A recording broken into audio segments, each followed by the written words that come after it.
नमस्कार. मी भाऊ तोरसेकर. तुम्ही बघत आहात प्रतिपक्ष. मित्रांनो, गेले काही दिवस अशी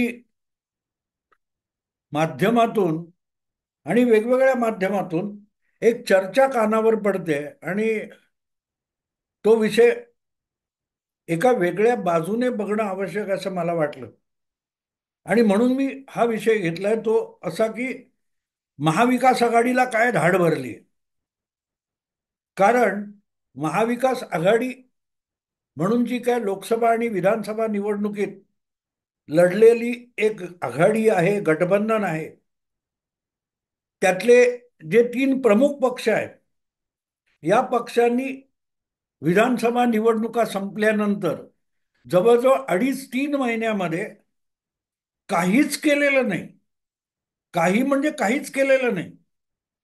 जे लोक विधानसभा निवडणुका होण्यापूर्वी आणि लोकसभा निवडणुकीचे निकाल लागल्यानंतर जवळजवळ 4-5 महिने मुख्यमंत्री कोणाचा होणार, मंत्रिमंडळात कोणाला किती जागा मिळणार, कुठलं मंत्रालय कोणाकडे असलं पाहिजे, इथपासून पालकमंत्री वगैरे इथपर्यंत सुद्धा प्लॅनिंग करत होते. असे महाविकास आघाडीतले उबाठा शिवसेना, शरद पवार गट राष्ट्रवादी आणि काँग्रेस पक्ष हे त्याच विधानसभा निवडणुकीचे निकाल लागल्यापासून काहीही करताना दिसले नाहीत. हा, किरकोळ काही प्रतिक्रिया माध्यमांच्या कॅमेऱ्यासमोर येऊन द्यायच्या, मग काय सरकार बनलं त्याच्यावर टीका कर वगैरे वगैरे. पण याला पक्षकार्य म्हणत नाही. तुम्ही दुसऱ्या पक्षांवर किंवा दुसऱ्या पक्षाच्या सरकारवर, नेत्यांवर टीका करता, याला स्वपक्षाचं कार्य म्हणता येत नाही. आणि म्हणून जे स्वपक्षाचं कार्य करत नाहीत, त्यांचा पक्ष ज्या गठबंधनामध्ये, ज्या आघाडीमध्ये, युतीमध्ये आहे, त्यासाठीही तुम्ही काही करता असं म्हणता येत नाही. आणि म्हणूनच विधानसभा निवडणुका निकाल लागल्यापासून महाविकास आघाडीचं भवितव्य काय याची कुजबूज आणि चर्चा हळूहळू करत माध्यमात सुरू झालेली आहे. की महाविकास आघाडीला काही भवितव्य आहे की नाही. किंवा मग त्यातून मध्येच येतं की लवकरच शरद पवार गट बाहेर पडणार, उद्धव ठाकरे गट काँग्रेसची साथ सोडणार आणि भाजप सोबत जाणार, महायुतीत येणार. हे सगळे बुडबुडे उडवले जातात. मग कधीतरी अमित शहा येतात शिर्डीला आणि त्याच्यावर असा काय घाव घालतात की यांना आम्ही घेणारच नाही, त्यामुळे मग उद्धव ठाकरे किंवा शरद पवार हे महायुतीमध्ये जातील किंवा भाजप सोबत जातील, ही चर्चा बंद होते. पण मुद्दा ते जातील की राहतील हा नाही आहे. त्यापेक्षाही विधानसभा निवडणुकांपर्यंत एकत्र असलेले, एकत्र सत्ता स्थापन करण्याचे मनसुबे रचणारे आणि त्यावरून तावातावाने बोलणारे हे तीनही पक्ष, त्यांचे नेते हे गेल्या 2.5-3 महिन्यापासून स्वतःसाठी, स्वतःच्या पक्षासाठी आणि त्यांनी बनवलेल्या महाविकास आघाडीसाठी नेमकं काय करतायत हा प्रश्न आहे. आणि त्यामुळेच त्या पक्षापेक्षा त्या पक्षाच्या बाहेर बसलेले त्यांचे हितचिंतक मात्र रडकुंडीला आलेले. म्हणजे उबाटा शिवसेना असेल, शरद पवार गटाचे राष्ट्रवादी असेल किंवा काँग्रेस पक्ष असेल, त्यांच्या नेत्यांमध्ये महाविकास आघाडीचं भवितव्य काय असा चिंतेचा सूर उमटताना दिसत नाही. तेवढा ह्या भवितव्याविषयी माध्यमातले अनेक ज्येष्ठ पत्रकार, संपादक, विश्लेषक रडकुंडीला आलेले दिसतात. अरे काय करायचं आता, ह्याचं काय होणार. आणि जणू काय नवरा मेला तर आपल्या कपाळाचं कुंकू पुसलं जाईल म्हणून पूर्वीच्या काळात महिला अस्वस्थ व्हायच्या मरणासन्न किंवा आजारी नवऱ्याकडे बघून, तसे हे अनेक सेक्युलर पत्रकार, बुद्धिजीवी, विश्लेषक हे महाविकास आघाडीचं भवितव्य काय म्हणून आत्तापासून टाहो फोडून रडायला लागले. एक दोघांनी मध्यंतरीच्या काळात भेटीगाठी झाल्या तेव्हा अशा एक दोन संपादक पत्रकारांनी मला अतिशय चिंतित होऊन हा प्रश्न विचारला, भाऊ तुमच्या मते महाविकास आघाडीचं भवितव्य काय. तर मी त्यांना दिलेलं जे उत्तर होतं तोच माझा आजचा विषय आहे, की महाविकास आघाडीचं भवितव्य काय. तर पहिली गोष्ट म्हणजे महाविकास आघाडी कोणाची आहे, कोणी बनवली, हे लक्षात घ्यायला लागेल. एक सर्वसाधारण भ्रम असा आहे की महाविकास आघाडी म्हणजे तीन पक्षांनी आणि त्यांच्या इतर छोट्या मिठ्या मित्र पक्ष वगैरे गटांनी तयार केलेली एक आघाडी किंवा गठबंधन आहे, हाच मुळात भ्रम आहे. तो देखावा आहे. महाविकास आघाडी उद्धव ठाकरे, शरद पवार किंवा नाना पटोले वगैरे लोकांनी किंवा त्यांच्या पक्षांनी बनवलेली नाहीये. महाविकास आघाडी ही एक कल्पना आहे. भाजपला निवडणुकांमध्ये, सत्तेमध्ये आणि कामामध्ये अडवून ठेवायचं, यासाठी काहीतरी राजकारण झालं पाहिजे, अशी जी एक कल्पना आहे, त्या कल्पनेला महाविकास आघाडी म्हणतात. आणि ही महाविकास आघाडी ही प्रत्यक्ष भाजप विरोधी पक्षांनी बनवलेली असण्यापेक्षा काही पत्रकार, संपादक आणि राजकीय अभ्यासकांच्या मनातली ही कल्पना आहे. आणि त्यासाठी या सगळ्या संपादक वगैरे मंडळींनी या पक्षांना वेठीस धरलेलं आहे की तुम्ही हे केलं पाहिजे. भाजपला रोखणं हे तुमचं काम आहे. तुम्ही फुले शाहू आंबेडकरांचे विचार मांडता, मग फुले शाहू आंबेडकरांच्या विचारांची जपणूक करायची असेल तर मग भाजपला महाराष्ट्राच्या राजकारणात रोखणं, हरवणं हे तुमचं कर्तव्य आहे. हे घोंगडं अशा संपादक, पत्रकार, विचारवंतांनी या तीन पक्षांच्या गळ्यात अडकवले आणि अशा संपादकांनी डोळे वटारले. म्हणून एकत्र येणारे जे पक्ष आहेत त्या एकत्र येणाऱ्या पक्षांच्या एका गर्दीला, जमावाला आपण महाविकास आघाडी समजतो. ते मनाने कधी एकत्र नाही. उद्धव ठाकरे यांचं काँग्रेसशी पटतच असं नाही, उभाटा शिवसेनेचं. शरद पवारांचं आणि काँग्रेसचं सगळंच सूत जमतं असं नाही. ते एकमेकावर हे तीनही पक्ष कुरघोडी करण्याची प्रत्येक संधी शोधत असतात. पण संपादक, पत्रकारांनी फुले शाहू आंबेडकर विचारधारेचं काय असं म्हणून डोळे वटारले की निमूटपणे येऊन एका रांगेत उभे राहतात. आणि मग ते एका रांगेत उभे आहेत म्हणजेच महाविकास आघाडी तयार झाली असा डंका पिटला जातो. पण गंमत अशी असते की एखाद्या ठिकाणी एक गर्दी जमते, त्या गर्दीला तुम्ही संघटना म्हणू शकत नसता. काय त्या बॉम्बे सेंट्रल असेल, छत्रपती शिवाजी टर्मिनस असेल किंवा आणखीन कुठच्या एसटी स्टँडवर असेल, कुठून तरी कुठ्यातरी जाणाऱ्या बसमध्ये, रिकाम्या बसमध्ये काही लोक येऊन बसतात, सगळ्या सीटा भरतात. पण म्हणून तो सगळ्या बसमध्ये बसलेला जो जमाव असतो त्याला एक परिवार किंवा एक संघटना म्हणता येत नाही. कारण ते एका विचाराने आणि एका उद्दिष्टाने एकत्र आलेले नसतात. प्रत्येकाचं गंतव्यस्थळ वेगवेगळं असतं. म्हणजे मुंबईहून सावंतवाडीला निघालेली गाडी असेल, ट्रेन असेल किंवा बस असेल, त्यात कोणी महाडला उतरणारा असतो, कोणी कणकवलीला उतरणारा असतो, कोणी चिपळूणला उतरणारा असतो. त्याला ती गाडी चिपळूण किंवा त्याच्या महाडपर्यंत जाण्यामध्ये इंटरेस्ट असतो, पुढे गेली नाही तरी चालेल. त्यामुळे गाडी ही सावंतवाडीपर्यंत जाणार आहे. यामध्ये त्या गाडीचा मोटरमन किंवा ड्रायव्हर किंवा कंडक्टर असतो, त्यांना इंटरेस्ट असतो. पण त्या पॅसेंजरचा इंटरेस्ट त्याला जिथपर्यंत जायचे तेवढ्यापुरता असतो. म्हणजे त्या जमावामध्ये प्रत्येकाची ध्येय, उद्दिष्ट वेगवेगळी असतात. आणि म्हणून ते एकत्र आले तरी त्याला एक संघटना असं म्हणता येत नाही. आणि महाविकास आघाडी हे म्हणूनच एक संघटन किंवा एका उद्देशाने एकत्र आलेली माणसं नाहीत. हा पण त्यांच्या समोर एक नकारात्मक उद्दिष्ट ठेवलेलं आहे की आपल्याला भाजपला अपशकुन करायचं, आपल्याला महायुतीला अपशकुन करायचं. याला नकारात्मक उद्दिष्ट असतं, त्यासाठी तुम्ही एकत्र येता. पण ते उद्दिष्ट साध्य झालं की मग पुढे काय करायचं हा त्या जमावासमोर मोठा भीषण प्रश्न असतो. आणि नेमकं तेच लोकसभा आणि विधानसभा निवडणुकीच्या मध्ये घडलं. गेल्या 2-2.5 वर्षापासून भाजपला आणि मोदींना सत्तेतून रोखण्यासाठी राष्ट्रीय पातळीवर इंडी आघाडी नावाची एक गठबंधन अशाच पत्रकार विचारवंतांच्या भडीमारामुळे 27-28 पक्षांनी बनवलं. महाराष्ट्रामध्ये 3 प्रमुख पक्ष आणि उरलेले चिरकुट गट मिळून 5-7 लोक पक्षांनी लहान मोठ्या एकत्र येऊन महाविकास आघाडी बनवली. का? तर भाजपला निवडणुकीत यशस्वी होऊ द्यायचं नाही, भाजपला सत्तेपासून दूर ठेवायचं, हे नकारात्मक उद्दिष्ट आहे.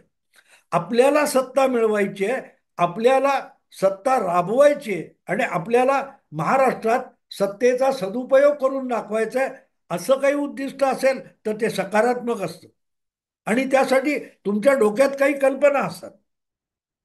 पण गंमत अशी असते की भाजपना आपलं शरद पवारांना देवेंद्र फडणवीसांना मुख्यमंत्री होण्यापासून रोखायचं असतं. उद्धव ठाकरेंना स्वतःला मुख्यमंत्री व्हायचं असतं. काँग्रेसला भाजप सत्तेपासून दूर राहिली तरी पुरे, असं काहीतरी असं. म्हणजे तिघांची उद्दिष्ट ही वेगवेगळी असली तरी त्याच्यात समान धागा भाजपला अपशकून एवढाच असतो. पण आपण एकत्र येऊन महाराष्ट्रासाठी काहीतरी चांगलं करू हे उद्दिष्ट नाहीये आणि त्यातच त्याचा पराभव सामावलेला आहे. पण जे या 3 पक्षांचं किंवा त्यांच्या छोट्या मित्र पक्षांचं उद्दिष्ट नाही, भाजपला अपशकून हे पक्षाच्या आणि निवडणुकीच्या आखाड्याच्या बाहेर वसलेल्या काही बुद्धिमंत संपादक पत्रकार विचारवंतांचं उद्दिष्ट असतं आणि म्हणून ते कान पकडून या पक्षांना एकत्र येण्याचा प्रयत्न करत असतात. आणि मग तो जो प्रयत्न असतो त्याला महाविकास आघाडी म्हणतात. उद्धव ठाकरे, शरद पवार किंवा नाना पटोले एकत्र बसले म्हणजे महाविकास आघाडी झाली असं नाहीये. महाविकास आघाडी ही अशा निवडणुकीच्या रिंगणाच्या बाहेर बसलेल्या मुठभर राजकीय विचारवंतांच्या डोक्यातली कल्पना आहे आणि संयुक्त कल्पना आहे. ते वेगवेगळ्या माध्यमात काम करतात, ते वेगवेगळ्या विद्यापीठात काम करतात, ते वेगवेगळ्या चॅनेलवरच्या चर्चेमध्ये एक पॅनलिस्ट म्हणून सहभागी होतात. पण ते प्रत्यक्ष निवडणुकीत नसतात किंवा कुठल्याही पक्षात नसतात. आणि म्हणून त्यांना आपली भूमिका, आपले विचार, आपला कल्पना, आपला अजेंडा पुढे घेऊन जाण्यासाठी कोणतरी एक कॉन्ट्रॅक्टर लागतो आणि त्या कॉन्ट्रॅक्टरच्या स्वरूपामध्ये, ठेकेदाराच्या स्वरूपामध्ये या राजकीय पक्षांना ते काम सोपवावं लागतं. थोडक्यात उभाठा शिवसेना असेल, काँग्रेस असेल किंवा शरद पवारांची राष्ट्रवादी असेल, हे अशा विचारवंतांचे भाजप विरोधातल्या लढाईचे ठेकेदार आहेत. ठेकेदार आहेत. त्या ठेकेदारांना हे काम करायचं का नाही? तर त्या विचारवंतांना भाजपला रोखायचंय. फुले शाहू आंबेडकरांच्या विचारांनी भारावलेले जे कोणी पुरोगामी विचारवंत आहेत त्यांचं हे उद्दिष्ट आहे, त्यांचा हा अजेंडा आहे, त्यांची ही योजना आहे. आणि त्यासाठी ज्या वेळेला हे पक्ष ठेकेदार म्हणून उतरवले जातात त्या ठेकेदारांना त्या निवडणुका लढवून ते काम हाती घेऊन काम सुरू केलं आणि ती निवडणूक लढवली. त्यामध्ये जी काही मेहनत घ्यायची ती केली आणि त्याचं फळ मिळालं नाही, म्हणजे बिल चुकतं झालं नाही, तर ते कॉन्ट्रॅक्टर काम अर्ध टाकून निघून जातात. आपण बघतो ना, अनेक ठिकाणी धरणाचं काम, बांधकामाचं काम, रस्ते उभारणीचं काम अशी वेगवेगळे ठेके दिलेले असतात, कॉन्ट्रॅक्ट दिलेली असतात. कुठे आपण बघतो ब्रिजचं अर्धवट काम बनलंय, पुढे काही महिने तिथे काहीच होत नाही आणि मग बिचारी वाहतूक असते ती वेळी वाकडी आपले आपले रस्ता शोधत, वाट शोधत वाहत चालकाला जायला लागत असतं. काम अर्धवट पडलेलं असतं कारण ठेकेदार काम ठप्प करून निघून गेलेला असतो. या महाविकास आघाडीचं जे टार्गेट आहे किंवा योजना आहे, तर ठेका देणारे लोक माध्यमात बसलेत, विद्यापीठात बसलेत आणि त्यांचा ठेका घेणारे कॉन्ट्रॅक्टर हे पुरोगामी राजकीय पक्ष आहेत आणि त्या पक्षांना निवडणुकीच्या आखाड्यात उतरावं लागतं आणि त्याचं फळ मिळावं लागतं. ते फळ मिळालं, सत्ता मिळाली तर ते एकत्र टिकतात. महाविकास आघाडी कशी झाली होती बघा. महाविकास आघाडी करून त्यामध्ये उद्धव ठाकरेंना मुख्यमंत्री व्हायचं होतं. उद्धव ठाकरे मुख्यमंत्री झाले. त्यामुळे महाराष्ट्राचं काय त्यांनी कल्याण केलं का?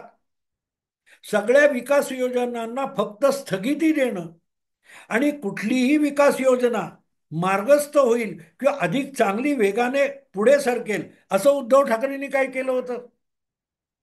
हा, याच्यावर सूड उगवीन, त्याला धडा शिकवीन, त्याला बघून घेईन, याला घरातून उचलीन, त्याला गजाआड टाकीन.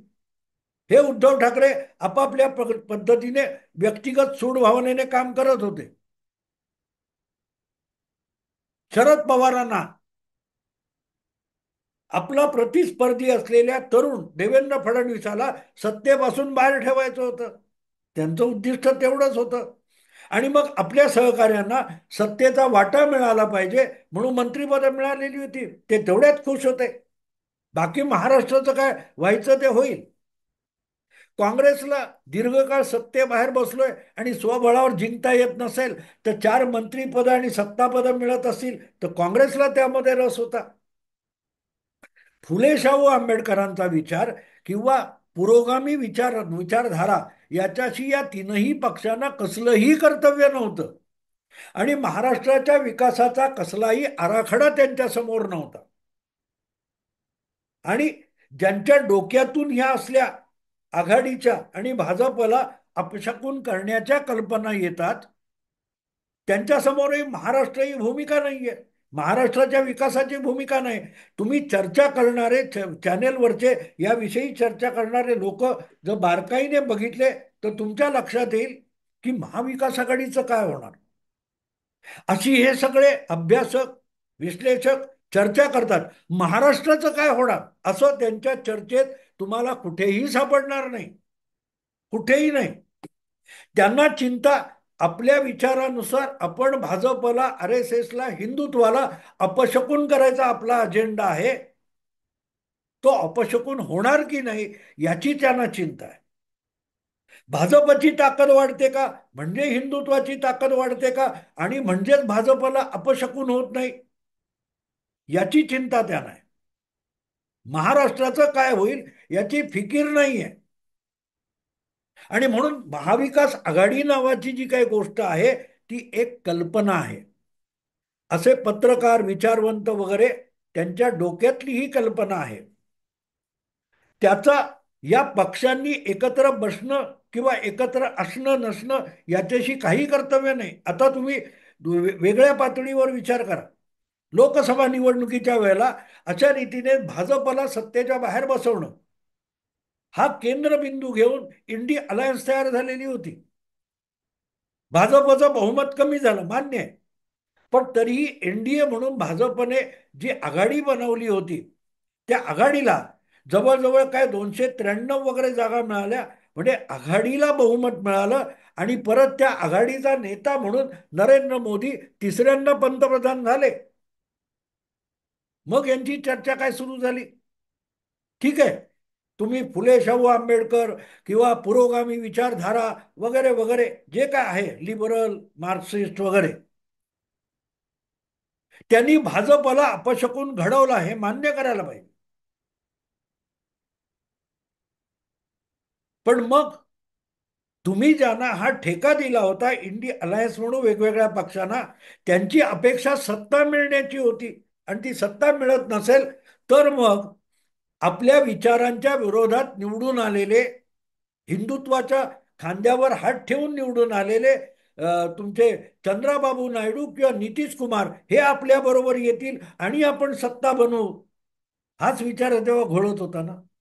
इव्हन उद्धव ठाकरे हिंदुत्वासाठी निवडून आले आणि पुरोगामी सरकार बनवतात. हा जो खुळेपणा पुरोगामी अजेंडा बनवणारे आहेत त्यांच्या डोक्यातून येत असतो. प्रत्यक्षात व्यवहारात असं काहीही नसतं. काहीही नसतं.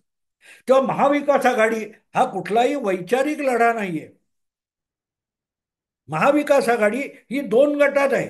एक गटामध्ये कुवत नसतानाही निवडणूक जिंकण्याची क्षमता नसतानाही सत्तेची महत्वाकांक्षा बाळगणाऱ्यांच्या टोळ्या आणि दुसऱ्या बाजूला हिंदुत्वाची क्षमता दाखवून निवडणुका जिंकण्याची हिंमत बाळगणाऱ्या भाजपला अपशकुन करण्यासाठी दिवस रात्र फक्त शिव्या शाप देत बसलेल्या विचारवंतांची एक महाविकास आघाडी आहे. त्याला आघाडी आहे ज्याच्यात पक्ष आणि पक्षाच्या बाहेरचे लोक यांची आघाडी म्हणजे महाविकास आघाडी. आणि त्यामुळे पक्ष बाजूला जातील पण महाविकास आघाडी ही जी कल्पना आहे भाजपला अपशकुन करणं, हे गेल्या 30, 35, 40 वर्षापासून चाललेलं राजकारण आहे. ती एक कल्पना आहे. अगदी 77ला सुद्धा हिंदुत्वाने आरएसएसच्या नावावर जनता पक्ष फुटला. 89 मध्ये अशाच प्रकारे 89-90 मध्ये व्ही पी सिंग सरकार पडलं. चालू राहिले आजपर्यंत. प्रत्येक वेळेला अशा लोकांच्या दबावाखाली हे स्वतःला पुरोगामी म्हणवणारे पक्ष एकत्र येतात, फुटतात, पण साध्य काहीच झालं नाही. आणि त्यामुळे ही फुले शाहू आंबेडकर किंवा काय म्हणाल पुरोगामी विचारांची आघाडी ही जी कल्पनेत आहे ही शाबूत आहे. तिला धक्का लागलेला नाही. त्यात सहभागी होणारे आणि त्यापासून दूर जाणारे पक्ष बाजूला होतात, एकत्र येतात. एकत्र येतात, फुटतात, पण आघाडीला किंवा त्या कल्पनेला धक्का लागलेला नाही. तिला काही धाड भरलेलं नाही. अगदी 1977 पासून ही पुरोगामी आघाडी जी नाव बदलते, कधी पुलोद असते, कधी महाविकास आघाडी होते, कधी आणखीन कुठलं नाव घेते, कधी इंडिया आघाडी होते, कधी युपीए होते, ती आघाडी शाबूत आहे. कारण ती कुठल्याही पक्षांनी बनलेली आघाडी नाहीये. ती अशा निष्क्रिय अशा विचारवंत बनवणाऱ्या लोकांच्या डोक्यातली कल्पना आहे.